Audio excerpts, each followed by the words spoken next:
Hey, good evening, everyone. My name is Jenelle Riley. Thank you so much for coming out tonight for the screening of Come As You Are. Thank you. It was so great. When I was waiting in the green room, I could hear you guys laughing, and it was really reassuring because I was like, I'm not a terrible person for laughing throughout this whole movie. So thank you for that reassurance.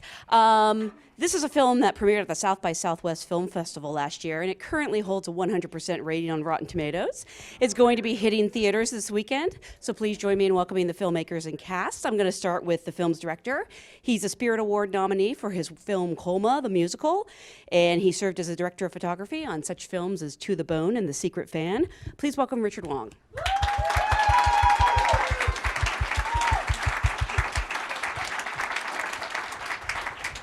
Also joining us is an actor who broke through in the wonderful film Edge of 17. He can also be seen in the films Truth or Dare and the upcoming Tiger Tail. Please welcome Hayden Szeto.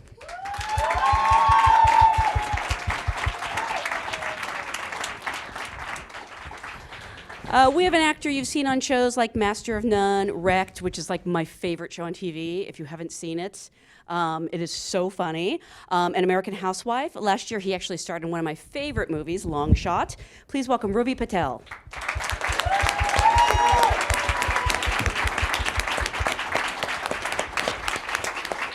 And finally, the film star and producer. He's been seen on stage in Macbeth and Les Miserables, and on screens in shows like Crazy Ex-Girlfriend and Oliver Bean. Please welcome Grant Rosenmeyer.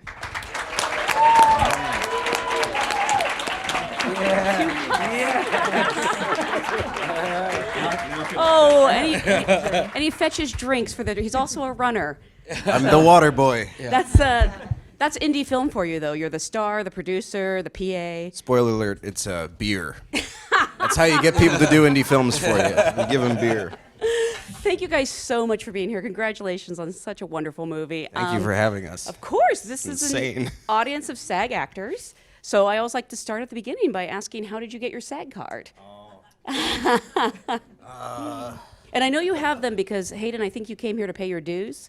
Yeah, I still owe for last month, yeah. Oh, dear. Yeah, last quarter, yeah. Are these all going to be like registration stories, you think? Or? Does anybody else have vision coverage? Those are the best registration stories I've ever heard. I got mine on the Royal Tenenbaums. Get out. Yeah, that was, wow. Was that your first professional job? That was my first movie. Wow. Yeah, I started all downhill from there. Yeah, no kidding. Took about 18 years to get back to something good. No, that's not true. No, you've been very busy. Yeah, thanks. But I mean, how old were you? Because you played one of Ben Stiller's sons, right? Yeah, I was 8. Wow, that's amazing. Yeah. Did you know this was something you wanted to do as a career even then? Oh, yeah. And it wasn't the kind of thing where like my parents forced me into it or anything. It was just something that I absolutely, I would dress up like Aladdin and Superman and Batman, and all my family would think, God, he's weird.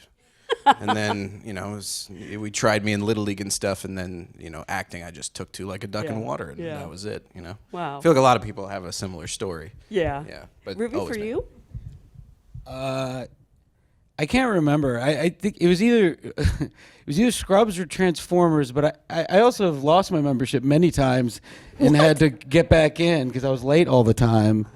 I don't know if I got kicked out, but I'm saying I was always like, I didn't start getting screeners till kind of recently in my life. I was always missing the goddamn screeners. Yeah. And I'm like, you idiot, you did it again!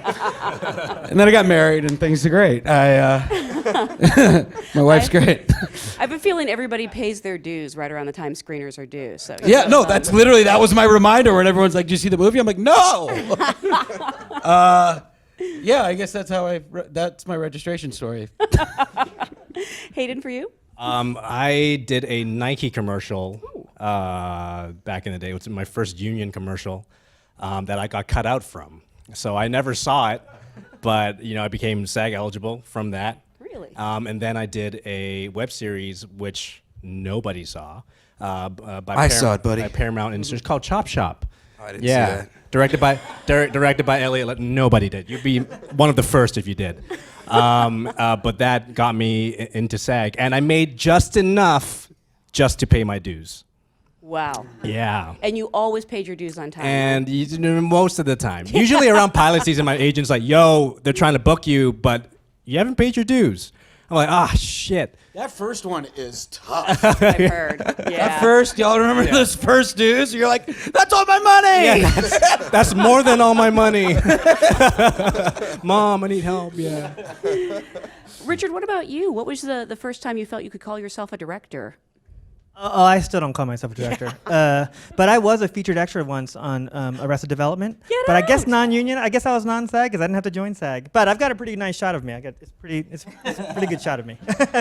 But I was a DIT on that show, and they just said, "We need an Asian guy. Hey, Rich, jump in there." And You're kidding. Yeah. I played the actor who played An Young in the show about the show. No. The show. Yeah. Amazing. It's kind of diversity we don't want. Yeah. Yo, we need that Asian guy. Yo, you. Yeah. Kind of how I got on Scrubs, actually. That's not the diversity really? we're going for. But Just because I was times have Indian. That's how I got the changed. first 10 things. That's actually how I got cast in this. No, I'm just kidding. No, it's not. I want to start at the beginning with Come As You Are because I know this is based on pretty much a true story. We saw the gentleman at the end of the movie. And it was, And in the movie, he's Philippe, the proprietor. That's right. I forgot this is probably how he got his SAG card. Yeah, well, he's still working on it. Okay. Still working on it. Eligible. Although he's English, so I don't know what the union's deal is like over there. Oh, they're easy over there. Yeah. And then I believe it was made into a Belgian film called Hasta La Vista. How did the script find its way? I don't know. Did it come to you first or Richard first? No, it came to me. It came to me. It didn't come to me. I was in a writer's workshop called Safe House out on the west side, and it was basically I just moved to LA after college, and I was just like a broke actor and couldn't afford actual acting class. So I heard about this thing that where all these like WGA writers would go and try out their new things, and they had a collective of actors who would help the writers put their material on their feet. And my first night there, I get a tap on the shoulder, and it's this guy, Eric Lindhorst. And he goes, hey, you're an actor, right? Are you coming back next week? Because I feel like you'd be really good to read the lead role in this adaptation of a Belgian film I just got hired to write. It's called Come As You Are, and it's about, I'm like, oh, that's, sure, what is it? And he's like, well, it's about these three guys with disabilities who go on a road trip to a brothel to lose their virginity. I'm like, excuse me, what? What is that? Yeah, that sounds nuts. And then, the next week we did the first 10 pages, which haven't changed at all. And I Really? played Scotty, and this was 2013. And then basically, I mean, it was electric. I feel like we've probably, even if it's like a scene study class, you have those roles where you're like, oh my God, I could kill this. If I could just get the chance to do this, I could kill this. And I basically killed it. I killed it like in the room that week, and Eric came up to me afterwards and he said, "You let me know when you're coming back, and we'll do more pages." Wow. And so that's what we did. And so over the course of about 3 months, he would bring in new pages, and we would just have a lot of fun, and I would just improv things on the night, like when I'm like, I wish you were mute instead of blind. That was just an improv on the night, and he came. I remember here, and it killed, and he ran over to me and was like, "Can I please put that in the?" And I'm like, "It's yours, it's your script." And he brought there was a different director involved at the time, and different producers, and I had heard that they were trying to set this thing up all over town, and I'm like, "Oh my God, they're here to watch me. I have a shot."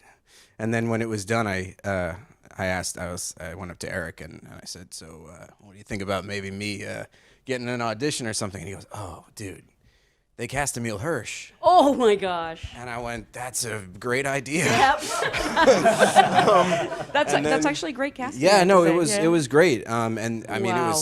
it was him, and then they just, as it happens with somehow the best scripts have the hardest time getting made, and it was at the time when people didn't think that there was an appetite for stories about disability, or and the disability with prostitution was like, get out of here, no way, and it was just a no-go for a million different reasons, and then I had to basically watch different actors come and go from this project. Really? Yeah, for like 5 years. But I stayed on Eric, and every 6 months or so I would check in with him, and I'd take him out for a beer. I'm like, what's going on? And he's like, dude, forget it. I'm not even on it anymore. They scrapped his script at one point and set it up in the UK. George Mackay from 1917 was gonna play Scotty in the last iteration, I think. But then it was just, I had been whiling away at my little micro-budget indies, and I kind of saw a way to do this for way less than they were trying to make it for. and I like a crazy person, I reached out to the Belgian filmmakers who controlled the underlying rights, and I said, like, you don't know me, but any chance that, like, you know, it's like basically going up to the girl of your dreams and being like, hey, I know you're in a rock solid relationship, but any chance you want to take a chance on this guy? And they said very nicely, no, but we'll let you know if anything changes. And then about a year later, everything changed, and they called me, and Rich had a friend who was going to direct it at the time, and then he had to go do a different thing. But basically, you know, recommended, or no, Rich will tell you that part of the story. But yeah, basically, I explained to these Belgian filmmakers that, like, I'm an actor. I am not a producer. I have no idea how to get a movie financed or put it together or anything, but all I can tell you is I love this thing, and if you give me like 6 months, I can try and cobble together some money to go off and shoot this. And I had a couple actors in mind, you know, and they were like, you're crazy, but we love your passion, and you have 6 months. And if anybody knows anything about film financing, that's stupid. That is not enough time, but it was just, we caught miracle after miracle. Rich was a miracle, and Hayden was a miracle, and Ravi was a miracle, and Gabby was a miracle. I mean, my God. But it was just, you know, it was just about finding the right actors who are in that sweet spot. You know, it's like, you know them, and they're so ready to like bust. But like, you gotta catch them at the, you know, and they're just so perfect. And Is this your first producing credit then? yeah, Wow. yeah, it was. I took years off my life. That's a really good outcome from like a workshop. Yeah, no, it was nuts. And I remember, like, I mean, I even remember talking to Eric. Like, they're putting you on the website. You know, they haven't, and I'm kind of offended. Just his Like, headshot. I don't even know if they know it's a movie. And I'm like, hey, guys, you know, yeah, what the fuck? Like, Safe House, come on, be promoting this. Can we do like a Groupon movie night thing? I don't know. But anyway, but yeah, I'll let Rich take over. But Yeah, it was, Richard, how did yeah. the script find its way to you, and what attracted you to it? Oh, well, you know, as Grant was saying, Grant had done a film with a very close friend of mine, and he had asked if he was interested in it, and so you know, he's a great guy. He's a director at NBC, so I'm a DP largely, and so I'd shot for him, and I was having dinner with him, and he was telling me about it, and of course, Grant and I know each other from the old days, because when he was 10, he was in a show called Oliver Bean, and I was a DIT back then. I was 24, he was 10, worked on a show together, you know, long story short. And that one thing leads to another. And then so it was one of those things where I was having dinner with him one night, and he was telling me, like, oh yeah, you remember Grant? Yeah, he's got a movie, you know, 3 guys with disabilities, going to Canada, brothel, sex, prostitute. And I was like, oh, that sounds right up my alley. And I was like, yeah, you know, and then, well, actually, I was like, oh, cool, how are you kids? And then, but at the time, I was kind of like, you know, itching to direct again. I had directed, and then the strike happened, and then like I ended up down a DP path, and I was perfectly happy. But 8 years later, I was like, oh, I should really try to get back into directing. So I was actually kind of looking for something. So when he mentioned it, it stuck with me. And like at 11:30 p.m., I called him like, hey, bro, I know it's super late, but remember, like, would you mind putting me up for that movie? You know, like, can you recommend me? And he's like, oh yeah, I forgot you direct. And so he sent Grant Colma. He's a dick, but he sent Grant my film, and then he sent me the script. I read it. Grant launched it, and the next day I was driving back to San Francisco. I live in San Francisco, and Grant called me on the way out while I was in San Francisco, and we talked the entire way back to San Francisco, and then I parked and I talked for another hour. And That's like and an 8-hour the whole drive. movie, yeah, the whole movie is in that conversation. We talk a lot. Wow. Yeah, we still talk to now. And Ruby, This is a great story. I Yeah, just I want to say, know, like, right? I You could should just make a listen to this movie story for yeah, you should do a about the movie making about Our of this stories movie. suck, Ravi. I actually, I don't know, shit. no joke, I have saved all of the emails, and if this movie is a great big hit, which we need your help, I want to publish a book of the emails. I'm pretty sure it's illegal given all the agency interplay, but I do it anyway, you know. You just change a couple letters here and there. Yeah. CIA instead of CAA. And Ruby and Hayden, how did this script find its way to you? And what was your initial thoughts when you heard about this film, and then when you actually read the script? You go first, Ravi. You already had your microphone up. Okay. Come on, Ravi. So I was climbing Mount Everest, and I get this call. For some reason, I get a signal up there. Well, it was just the script was sent to my agents. Is this on? It is. Was sent to my agents, and my agent has very high standards of complimenting any script. Usually, he'll just send me a script and be like, "Look, we're gonna say no to this, but just read it out of courtesy. You just read it." Now, this is usually how he words things. Yeah. He's like, "Oh, this is an automatic no for me, but just read it anyways. Just answer by the end of the day, so it looks like you took the time to read it."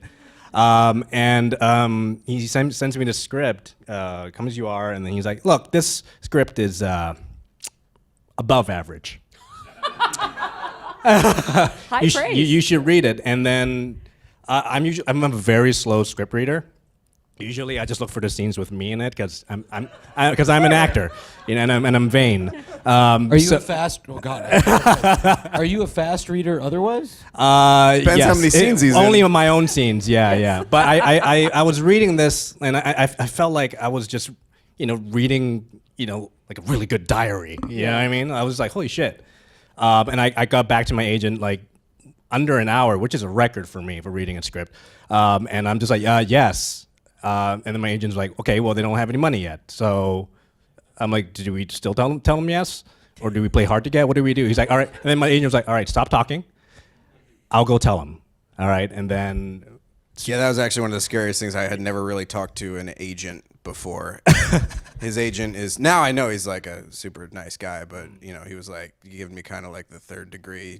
He called me and he just was super quiet, and he was letting me do all the talking, and I'm like word vomiting. Right, I'm like, right. yeah, we don't have the money. I just love him so much at just 17, and blah, blah, blah, blah, blah, blah, blah, and I'm like, please, can I please just have him? Like, give me 3 months, give me 6 months. He's like give me 2 Norton's weeks. antivirus for your computer. like if anybody tries to talk to me, he's like, sorry, who are you? He's like kind of like you're trying to get into a club, man. They're just like not letting you in. Yeah. But no, he eventually was like, all right, stop talking. He'll attach. Hayden is willing to attach, and I was like, oh my god. And that was kind of the first. That was kind of the first break that we caught performance-wise, because I mean, for Rich and I, there wasn't really a whole lot of other people. He was like the first guy that we thought of. And I just 17. I'm like, this is, it's exactly the kind of thing that we're talking about, of like, that guy's going to be a movie star, and you want to get him now. So. And did you go out to Ravi as well? Ravi, no. He There was another He guy just showed up before one me, day. actually. He's at diversity cast. We're like, yo, Indian guy. There was another brown you dude improv? before me, guys. What was his name? Yeah, no, he's actually, well, a good friend of mine was going to play the part before, and then had to go Tony. do a movie called Spider-Man Far From Home. Oh, you're kidding. Happens. That We indie almost lost film. him to Spider-Man Far From Home, too. Yeah. But no, Ravi, again, we were just really big fans of, like, Meet the Patels. Was like, Sorry about Spider-Man, Tony. But, And Ravi, what did you think when you got the script? I thought it was really cool. I mean, look, I actually, first of all, I just want to say thank you for coming to this, by the way, guys. It is so cool. I was just thinking, I don't really like do SAG things, and it feels so good to be here. How many of you are actors? They're just all curious. actors. All of you are? Yes. So it's like so this is a support group. We smoke a joint in here, guys? You all smoke. It's fucking stressful, isn't it? I did smoke weed before this, actually. this is come as you are. It's all actors. All actors, man. We're Everyone amongst is- friends. Yeah, it's California too. We're doing great. So, What was the question? it's so cool to be in the room with you guys. I just think that's cool. I'm going to start coming to things. Sorry ahead of time. Dude, it's so trippy. And it used to put on your videos as I'm like doing, when I was a struggling actor, I used to put on like videos of like SAG-AFTRA talks, and I'll just walk around my house and be like, one day I'll be on that stage. You actually did that? And you used to hear her voice all the time. Here you are. It's so SAG trippy. after talks, you would listen to them? Yeah. Dude, I watch these all the time. love I don't these. even I know was about these freaking talks. out back there. He doesn't pay his dues, You guys guys. got talk. I need some. I spend a lot of money in therapy. The talks may have helped a little. So, but basically, Anyway, these guys know it. I see my buddy. Hey, Brian. My friends know this about me. I mostly don't love acting. Really? No, I mean, like, I every now and then, like, it's really fun, and I'm so grateful. But for the most time, I think, well, like, I could do without this. Whether it's like the bullshit or whatever. I mean, come on, you guys know what I'm talking about. Yeah, There's a lot of bullshit. No, they like acting It's like a lot. the worst. It's like the worst spouse ever. So, but then if you're lucky, you get a script like this, and you remember why you do it, and it's like, you know, you enjoy. Not only did I enjoy reading it, and I was like, oh my God, I'm excited to be a part of this story, but also, you know, I'm more of an experienced guy. I mean, I do love film, but like, what I really value is the day that I have. And, you know, we were roomies. We lived in a house in Chicago, a 2-story house. He lived not far away. It had that like indie film feel where we were all doing something together. And I'm 41. I should have said that much quicker. But can play 35. Yes. I have a wife and a daughter, and you know, you don't get. For me, it was just really cool to feel young again, and it was just like, I don't know, like that was really fun. We were like working out. He worked out more than me. A lot of supplements, and you still have my resistance bands, by the way. Now that I think about it, I still do. Me and my girlfriend still use them. They're great. They're great for arm workouts. But you know, we all hung out, and we also had fun creatively. It was really collaborative. I mean, I know I got in arguments with him. I got in arguments with him. We got in an argument for something completely unrelated. Yeah, This guy pissed me off so much. One of my favorite stories though is that there's, you know, that scene where the parents catch up with them and that big ballroom scene, and that was written kind of differently. There were only a couple beats to that, and it was kind of just like, spoiler alert to YouTubers watching this at home, watch the movie. But the beats in the script were. This is online. Yes, of course. I am We're live right now. Man, I'm going to send you SAG so many member. of these. I'm going to send you so many of these. Sorry, membership. Hugh Jackman's one of my Hugh favorites. Jackman was here not too long ago. Holy yeah, shit. yeah. Right there? That's the chair. He was there. But what was I going to say? Oh, the 2 beat. Yeah, they were like, it was only a couple beats where it was like, you know, he says like, we're going to a brothel, and then it was like, oh, you know, and Ravi was like, no, that's not enough. And we're like, man, what are you talking about? We're shooting the scene in like a week. What is it? And basically he was like, if there is no infighting between the 3 of us, then there's no tension going into the 3rd act. And we all kind of looked at each other and we were like, we got to get Rich over here right now. Yeah. And we just like, and basically we all acted out like, okay, what's the argument going to be, and how is it going to come together? And it was really nerve-wracking when we were shooting it, because that was the day that Eric flew in, and you know, here he's trusted us with his script. Oh yeah. You know, and this is the day that he decides to show up. And The we're day like, you're rewriting him? the day that we rewrote him, and we were like, I mean, we were locked. We had that scene down, and he gets there and he's in Video Village, and we're like, well, we just gotta, you know, hopefully he doesn't like flip a shit at us. And then we shot the scene as is, and he came in, he'd like a lump in his throat, and his eyes were like welled with tears, and he was just like, that was so much more complex and layered than I ever could have imagined, and thank you. Is what and that was just a moment where we were, and then also just, you know, those are, if you guys do scenes like that, you know, I mean, I've done dinner scenes. I remember the Tenenbaum's dinner scene where we're all kind of sitting around like royals upstairs. That took like 3 days to film, you know, which was great because, you know, you're just hanging out with all these actors eating. I was eating like chocolate cake, and I didn't know you had to stop eating the chocolate cake at some point. But yeah, I mean, we shot the whole thing in 3 hours. Wow. 2 hours, Rich? 2 to 3 hours. He's blocked that day. Yeah, out. about 3 hours, and we kind of got it. And you know, I don't know if you guys know this, but Richard also edited the film and was a camera operator on the film. He Wow. was the DP and the director and the editor. So, yeah. Is that Richard? Is that because you like to do those things, or was it like a budgetary reason? That was budget. Yeah. I'll be honest. I felt like it was the last time anyone would let me do that, which is probably true. And so I was like, sure. I love doing all 3 of those things, but I do think there's an efficiency to it. Yeah. Like that scene, we had 2 hours to do it, but like You know, it was one of those things. I think that was like the funnest scene for me in the world because we set it up. It's just like I said, Tenenbaums. You know, there's a million eye lines in that if you really wanted to. But like, I thought it was so fun. I think it was really satisfying because we set it up like a documentary, which we didn't do really in the rest of the movie. But we set up this kind of like environment. There's no lighting. There's no nothing. It's just cameras who are, you know, me and the other camera operator had some rules. We went over a game plan. We didn't tell them about it, and we're just like, play the scene, like, and we played the scene. Like, I don't know how many times we played it. We played it until Hayden lost his voice, and then we stopped. Really? And then and we got it, and you know, we shot it like a documentary, and like, there's something so raw about it, and it was cool. There's always an intention to have a real tone change right there. And I honestly do think it's the most satisfying scene for me. I mean, you have all these great actors. Yeah, in you there just let them do to- the thing. Yeah, I didn't just, even like, know that go was do the Janeane Garofalo until about halfway through the movie. She's fantastic. And Gabourey Sidibe, who's so wonderful with you guys. I mean, you talk about the chemistry that seems to have developed instantly between you three. Was she part of that too? Oh yeah, she's the best. Yeah, sorry, she's the best. I had so much fun. I had so much fun. You know, even as you were describing making the movie, I was getting nostalgic because I actually haven't thought about that since now. And like even the scene work, like the scenes were alive in a really fun way. Like we were improvising a ton and just having a lot of. I don't know. It was fun.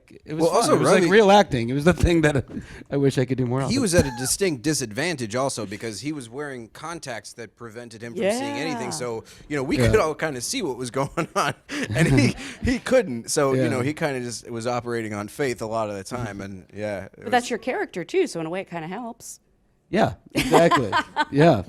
I actually am curious about the preparation, not just for these roles, but for the movie overall, because I understand you partnered with some different disability organizations. You really wanted this to be as authentic as possible. Yeah, as soon as we got to Chicago, we basically fell in cahoots with a great organization called the Shirley Ryan Ability Lab.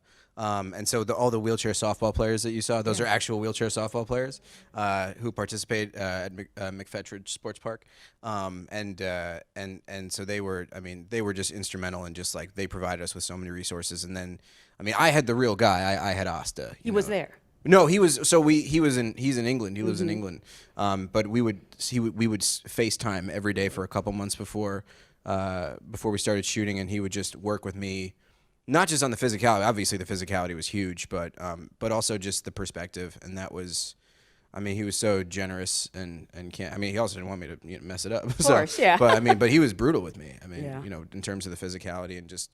But I mean, it was like he's become such a good friend. Like we talk every day. You know, it's this movie changed my life. Like it really did. I'm like now I make movies, but it's Now you're a producer. Yeah. Yeah. I am still open for acting roles. Please.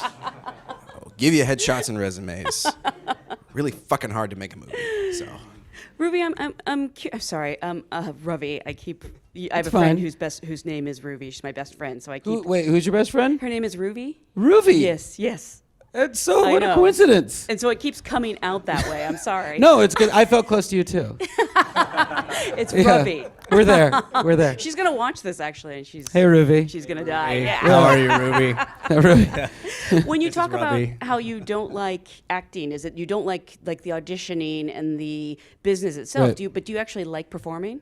Yeah, sometimes. Okay. But I think you put up with a lot of crap. Whether it's because it's material that just legit sucks, or if it's material that you don't like, that's just not your taste, or because the experience isn't super positive because of the people you're with. Guys, I'm not trying to be a downer by any means. There's a lot of hard wonderful parts to business. it. I don't mean it as like it's the worst thing in the world. I know we're very lucky to do this, and I'm very grateful for the opportunities I get. But the ratio for me of great things is from a purely craft standpoint is very low, and so that's a big reason why I have to seek so much other things within that experience, whether it's the people or just that I get to learn something new. Like that stuff's really great. So maybe I shouldn't say it in a different way because it sounds way more awful the way, and I can felt it, and everyone's like, ugh. Yeah, I mean, when you have an experience like this, Yeah. it's like, oh my god, amazing. And I've been fortunate where I've had a few of those. It's been great. Yeah. just a few. And I've had a lot of those. I get to have more of those the kind of more experienced I get. Thank God. That's the beauty of doing better, is you get to be a little pickier, and it's been great. And Hayden, what sort of preparation did you take on to play this character? Well, I actually me and Grant actually went out to meet a lot of like persons with disabilities, and we just asked a lot of questions, like, you know, what kind of chair should we have, like, just what their daily routine is. And now I feel like doing research as an actor in the modern day with all the technology that we have nowadays, it's great. Like, YouTube is like an endless library of people vlogging about their lives, and like, so I watched this guy who was like a wheelchair boxer, and I followed this other guy a bunch of wheelchair athletes, and like just how they, like, what they do when they get up in the morning, and like how they get from their bed to their chair and chair to the bed, and like what kind of techniques they use to like push themselves up without any lower body strength at all. Me and my sister took care of my uncle, who's a double leg amputee before he passed. So we took care of him for like years. So I got to see like firsthand, like just how he lives his life. And so that helped me out a lot, indirectly. So yeah. And prior to shooting, Grant and I, we spent like 2 months in those chairs. Like, yeah, really? We just lived in them. Yeah. Did you, between takes, did you have to stay in character? Because I would think it would be hard to break out of character and then get back in, especially for an indie movie shoot. There wasn't a whole lot of downtime. We shot the whole movie in 20 days. Jeez. So, I mean, the schedule was insane. And there just wasn't a whole lot of downtime between takes. And it was just, I mean, a lot of times it was just easier to, just like stay in the chairs. Yeah. I have some questions from the audience. I apologize in advance if I mispronounce anyone's name. Robert Paterno? Hi. I know you from Sacred Fools. Oh. Yeah. You probably do know Ruby, actually. He would like to know what are actions we can take to amplify the voices of, create more visibility for, and push for more inclusivity of creatives with disabilities. This includes writers, directors, actors, producers, etc. Well, what's been really interesting to see is how hard, like, I got involved in this about 2.5 years ago, and the amount of pushback and just resistance that we got from having we were told, like, you can't make this movie without names. Like, we got to see some names or this isn't going to, I'm like, okay, fine. Then it's like, because then inevitably there's going to be some kind of backlash, but it's like, and Rich and I had long conversations about this. It's like, okay, well, this story's too good to not tell, so it's either we can tell the story this way, or just, it just won't get told at all. And now I'm seeing that that's starting to change. I actually do believe that right now, if we were to go off and make this movie, it would be like that. I mean, Really? Peanut Butter Falcon was, oh my God, that was like one of my favorite movies of this year. And we were kind of on the South by circuit with those guys.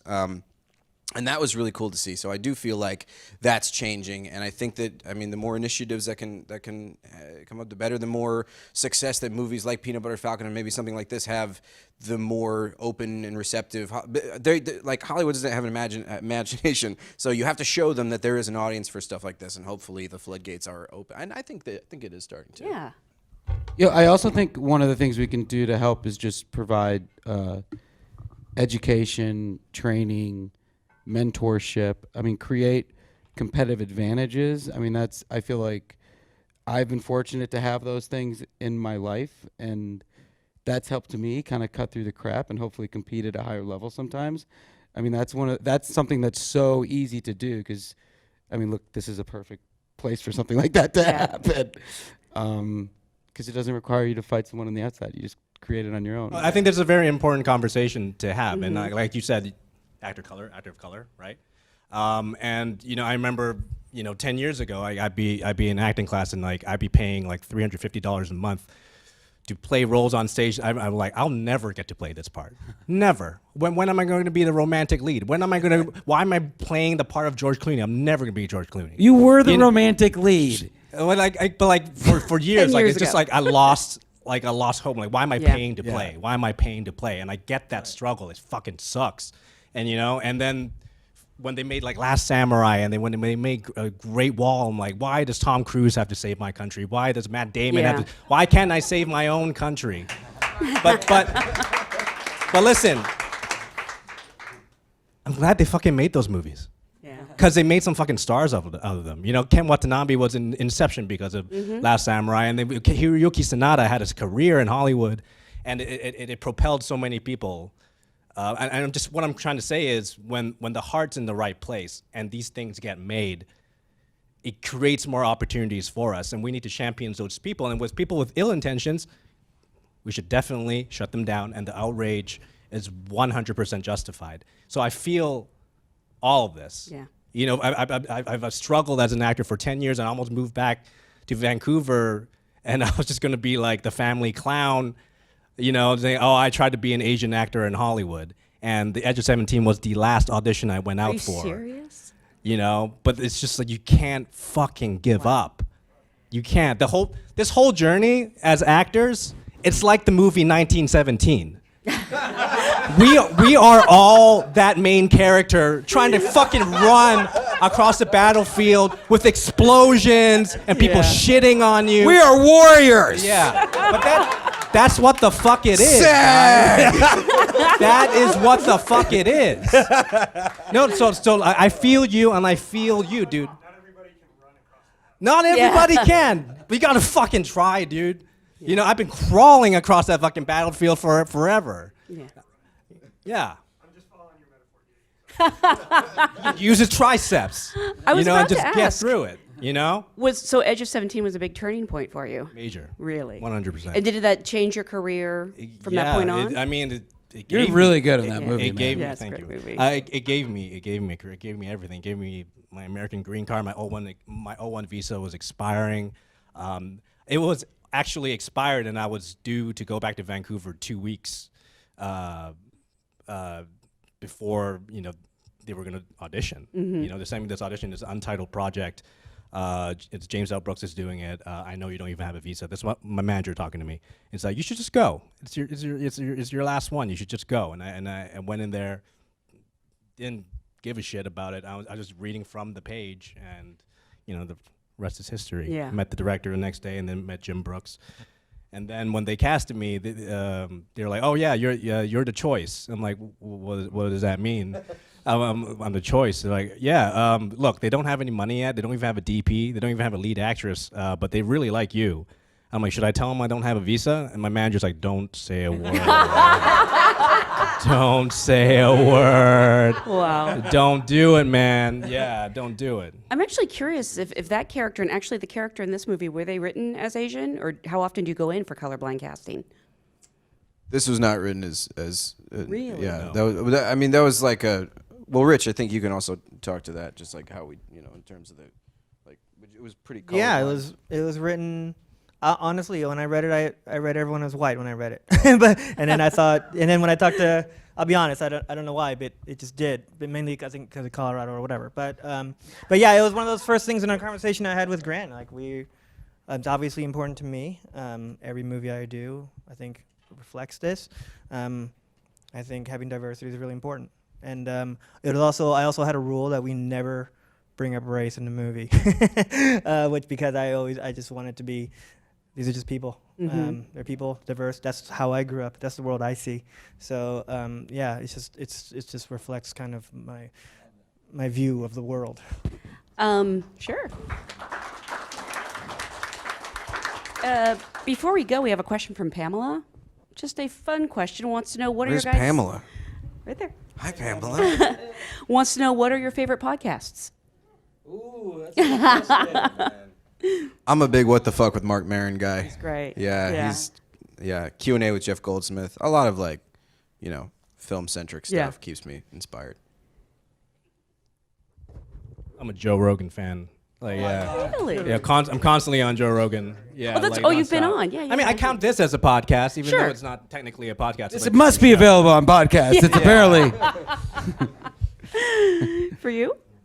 We actually I love Rogan. We talked about Rogan I got you on a lot. Rogan. Did you get me on Rogan? I think I got you on Maybe Rogan, he got yeah. me on Rogan because I was going to say I was really late to Rogan. I think it was because Yeah, of you. in the cast van. Like every day we have like a half hour And we would drive. listen to Rogan together. Yeah.